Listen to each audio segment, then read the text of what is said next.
ketika Hudson Institute menjadi pemrakarsa pelepasan dolar backed by gold. Dunia terdiam. Peristiwa tahun 1971 tersebut membuat dolar menjadi uang terkuat di dunia, bukan karena backed by gold atau memiliki underlying emas. Namun underlyingnya adalah hutang negara lain yang semuanya berbasis proyek, berbasis industri. Amerika melepas emas sebagai jaminan mata uang dolar. Mirip dengan tahun 1920-an hingga 30-an di Jerman sebagai negara kalah Perang Dunia Pertama dan Jepang setelah kalah Perang Dunia Kedua. Keduanya tidak punya emas untuk memprinting underlying mata uang mereka. Tapi underlyingnya pakai mesin perang bagi Jerman, dan bagi Jepang underlyingnya membangun infrastruktur perkeretaapian serta industri manufaktur. Dolar di tahun 1971 melepas jaminan atas emas adalah menggunakan MMT, Modern Monetary teorinya Michael Hudson. Sejak saat itu Amerika menjadi negara superpower pertama di dunia. Tahun 80-an hingga tahun 90-an, Michael Hudson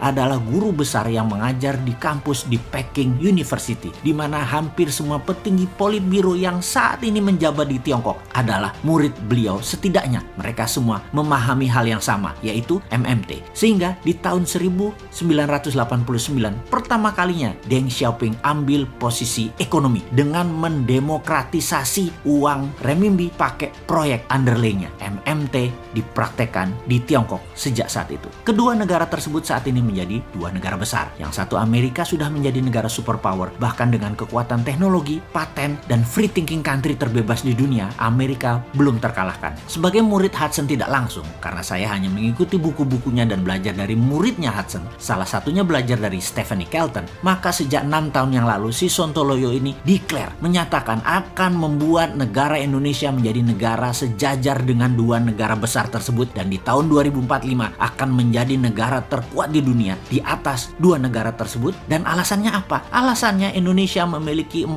hal yang Tiongkok dan Amerika tidak punya. Amerika dan Tiongkok hanya pakai MMT saja sudah jadi negara besar. Indonesia punya kekuatan lain, yaitu punya sumber daya alam bawah tanah. Itu satu poin. Kedua adalah kekuatan sumber daya alam di permukaan tanah yang subur dan memiliki air yang cukup banyak. Lalu kita punya kekuatan isi laut. Itu nomor 3. Dan terakhir, nomor 4, lokasi strategis kekuatan maritim dunia, karena laut di tengah negara Indonesia dilewati 100.000 kapal dagang internasional. Ditambah kekuatan New Economic Model atau MMT atau Mardigonomic, Indonesia pasti menggila pertumbuhannya. Gunakan 4 kekuatan asli alam Indonesia tersebut atau geoekonomi ditambah ekonomi model yang agresif, maka dalam 20 tahun ke depan Indonesia itu game changing country. Saat ini kalau masih old mind yang menjabat dengan polanya ngutang ke asing, nyekek leher rakyat dengan pajak yang tinggi, membatasi free thinking bisnis dengan aturan membelenggu karena aturannya banyak pesanan oligar, maka Indonesia tidak akan berdaulat dan tidak akan menang dengan old mind kayak begini. New mind akan membebaskan berpikir dan bertindak setiap warganya untuk hal yang produktif. New mind melihat potensi Indonesia itu besar. New mind melihat potensi SDM, sumber daya manusia Indonesia itu sangat kreatif. Namun kebijakan politik, parlemen, dan partai membelenggu kreativitas dan potensi. Musuh terbesar bangsa Indonesia adalah sistem politik